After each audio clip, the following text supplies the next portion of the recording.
My name is Bill Bowers, and I'm part of the leadership team of the John 17 Fellowship, and this is a fellowship of pastors and church leaders that has been gathering for probably about the last 7 to 8 years officially. Over the last 6 or 7 years, this has evolved to where now we have 25, 30 pastors will show up every month. It's been really amazing to see, and kind of our mantra for the John 17 Fellowship is we really want to promote and facilitate the unity of the body, so bringing leaders together to build relationships and fellowship, and the mission of God in our community, which of course is to redeem and reconcile all of mankind to himself. So there's this incredible mission going on, and we ought to be about that together.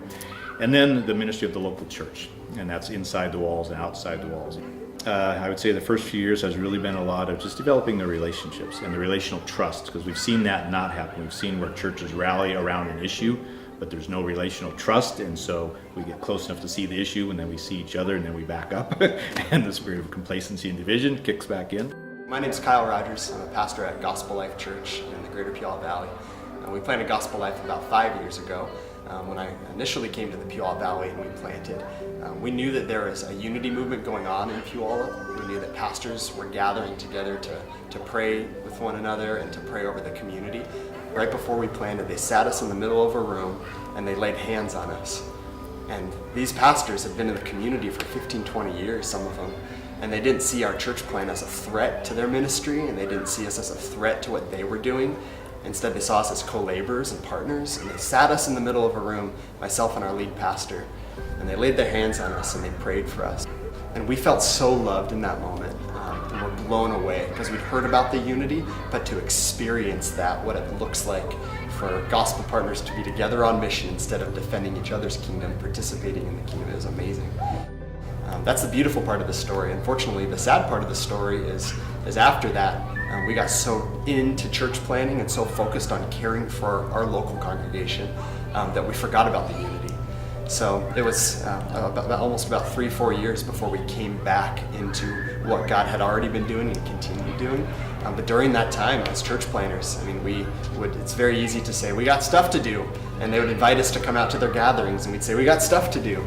And they'd invite us to come out for coffee, and we'd say, well, we got people to care for.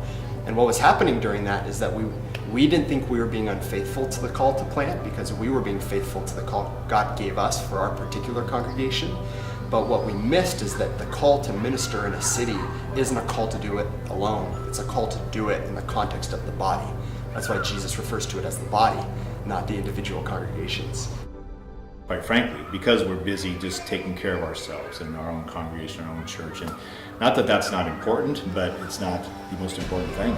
You know, this idea of protecting ourselves, promoting ourselves, hinders us from really being about the mission of God. So looking at the last 5 or 6 years and where we are, I think it really sets a stage where we can begin to move past ourselves. I think the hope and the momentum building is that a tide would shift, and I believe that it has, where now it's more uncommon to not be a part of this than it is to be a part of it, and to be able to celebrate that this is what God's doing in our city, and to be able to lift up those stories as an invitation for those that in our city might not have heard of it yet, and for somebody like me who's just so committed and kind of putting your head down and plowing away in your local congregation, as you start to hear stories about what God's doing, uniting pastors for the sake of the city, in the city, meeting with the mayor, meeting with the police chief, meeting with the school superintendent, and them doing that together and bringing blessing where before there was division.